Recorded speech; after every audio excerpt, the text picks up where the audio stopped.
RK நகர் மணி, எத்தனையோ election நம்ம பார்த்திருக்கோம். பட் ஆனா இப்படிப்பட்ட எலெக்ஷன் 2026 நம்ம இதுதான் முத வாட்டி பாக்குறோம். இதுக்கப்புறம் பார்க்க போறதும் கிடையாது. ஏன்னா இதுக்கு அடுத்த 50 வருஷத்துக்கு தமிழக வெற்றி கழகத்தின் தளபதி விஜயன் அவர்கள் தான் சிஎம். சரி, தளபதி விஜயன் அவர்களுக்கு மட்டும் ஏன் இப்படி நெருக்கடி, ஏன் இவ்வளவு டஃபா போயிட்டு இருக்கு? ஒண்ணுமே இல்லைங்க. இதுக்கு முன்னாடி நடந்த எலெக்ஷன் எல்லாம் பாத்தீங்கன்னாக்கா, எதுக்கு நீங்க கவலைப்படுறீங்க, ஏன் கோவப்படுறீங்க? எப்படி இருந்தாலும் மக்கள் ஒண்ணு உங்களுக்கு போடுவாங்க, இல்லைனாக்கா எனக்கு போடுவாங்க. நம்ம எதுக்குங்க அடிச்சுக்கணும்? அதனால நம்ம அடிச்சுக்கிற மாதிரி அடிச்சுப்போம், தளபதி விஜயன் நான் சொன்ன மாதிரி. பட் ஆனா மறைமுகமா நம்ம ஒண்ணுக்குள்ள ஒண்ணுதான்.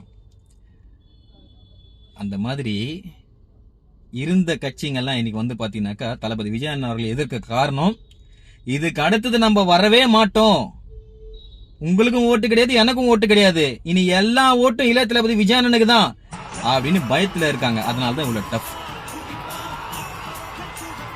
பயம் நல்லா வேலை செய்யணும் இல்லையா? பயம் நல்லா வேலை செய்யுது. சிந்தித்து செயல்படும்.